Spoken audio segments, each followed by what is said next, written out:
Hello everyone. Welcome to the YouTube channel of St. Wilfrid's College of Arts, Commerce, Science, Panvel. The topic is Organization Development. It is a part 4, lecture 4, presented by Assistant Professor Tapasya Patil, St. Wilfrid's College of Arts, Commerce, Science, Panvel.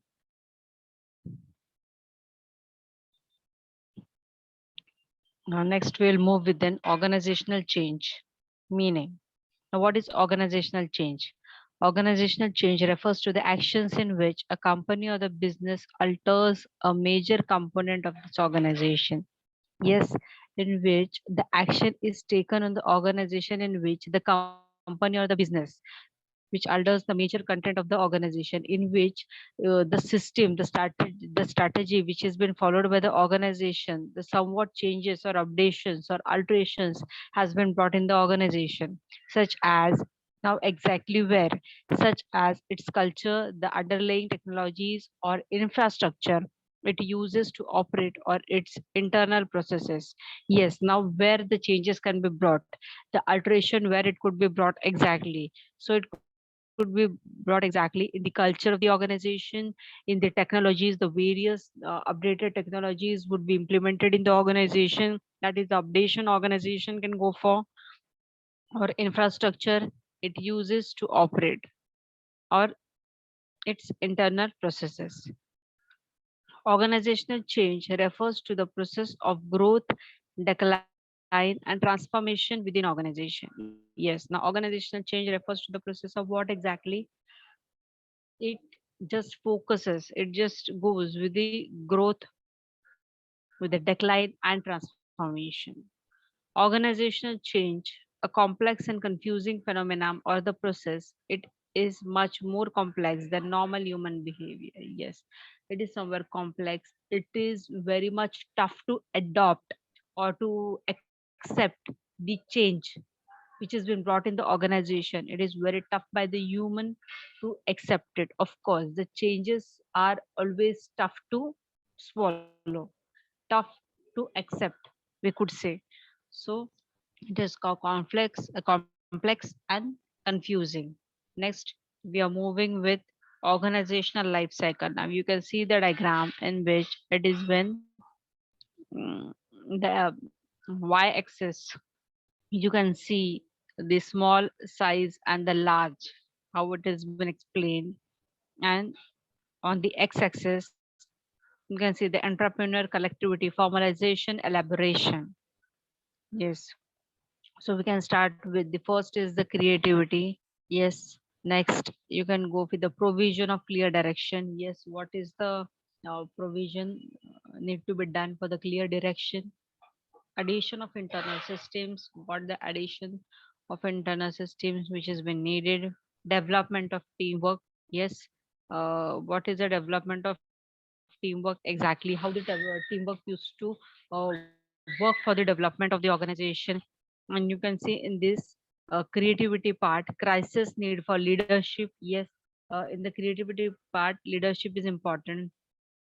In additions or internal systems, need for delegation with control. Yes, someone should be there to control properly. Development of teamwork in which crisis too much red tape, and in the at the maturity stage, at the upper stage, need for revitalization. And after the maturity stage, the products can go for an decline stage. Yes. So this is exactly a organization life cycle. So we'll read this in the detail, like the startup or existence phase. Now first phase is what exactly? The startup and the existence phase. In this, the stage when the companies have to accumulate capital, develop products and services, and hire workers. Yes, this is the very initial stage in which we need to first collect the capital. Capital is a very important part. Yes, capital, land, labor, capital, we say that is a funding part. The money is very important. Next, to develop the product and services. Now, product and services, we need to develop that in the initial stage, and we need to hire the workers. Now, this phase is all about the entrepreneur thinking, or includes writing and forming a business plan. formation of various teams, making investment plans to kickstart the business. This is the stage where you will find lots of trial and errors as the company have to change their products and services. Yes, you can see the lots of trials and errors because company does need to change their products and services.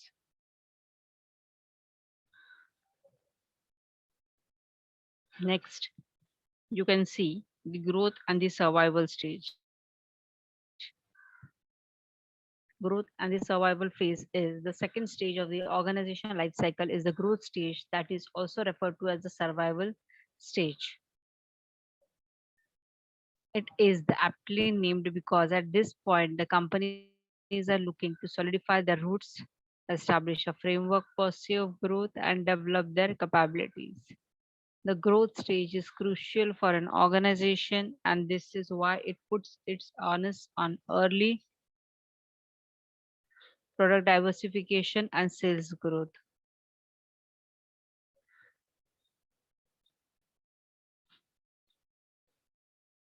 Next, in this stage, we can see that it is a growth stage. Whatever the products and services is there in the organization, which has been developed in the organization, that the products and services are just at a growth stage. We can see they are trying to survive. So this is the survival stage. Next, you can see the maturity phase. The next stage in the organizational life cycle is the maturity stage where the company enters the hierarchical structure of management. Yes.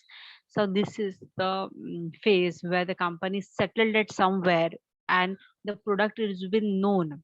The organization, in short, the organization has been known by the everyone in in the world. We could say the well-known organization have established their own name in the market and which has been known by every person. So and also they have been developed with the hierarchical structure of the management. In this phase the companies may fear analysis and on expansion and make a safeguarding their interest and maintaining the existing growth and develop strategies and plans. Yes, in this phase, what the company can go for their interest and maintaining their existing growth and development. Yes, now whatever they have been reached with, they have been reached to the growth and development stage. So they will try to maintain over there. They will try to stay over there. Yes, by using the various strategies and plans. It is the middle and top level management that take up on matter of specialized.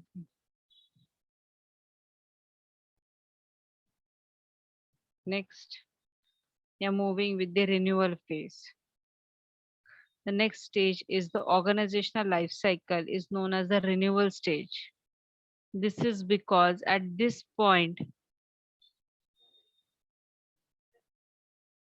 the companies will experience a renewal in their management structure and that shifts from the hierarchic organization structure to the matrix style of organization structure. So this change facilitates flexibility and creativity in the organization. Yes. Renewal stage goes for the renovation of the product. We can say the companies will experience a renewal in the management structure. Yes. In the management structure also they can go for the changes. They can shift from the hierarchical organization to matrix one.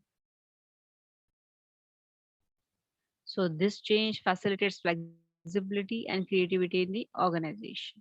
Now the last phase of the organization life cycle is the decline phase. The last stage of the organization life cycle is the decline stage that signifies the death of the organization. Yes.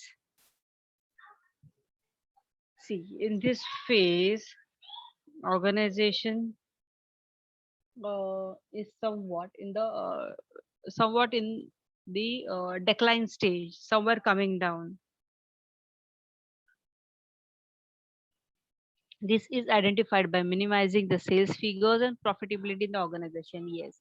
Somewhere now, why the organization goes into the deep, goes into the decline stage, somewhere coming down, the graph coming down. Now, what is the reason? This is identified by minimizing sales figure. Yes. sales figure would be minimized in this. The sales rate is been minimized, and the profitability in the organization, the profitability also minimized. So this happens because of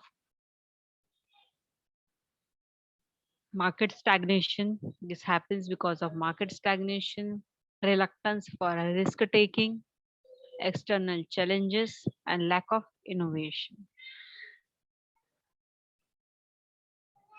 The declining stage is the worst in the organization life cycle as individuals became preoccupied with personal objectives instead of organizational goals and objectives.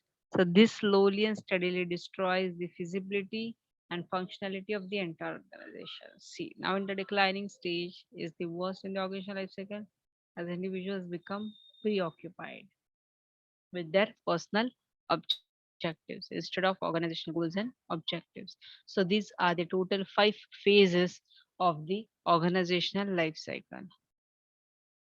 Next, we could go within planned change. Planned change is defined as a process of preparing the entire organization and at least a significant part of it a new goals or a new direction. Yes, for the changes we are going for or adopting some new things, we go according to the plan. Yes, the change is been planned in the proper way. Now, whatever it could be, preparing for the entire organization or at least a significant part of the new goals.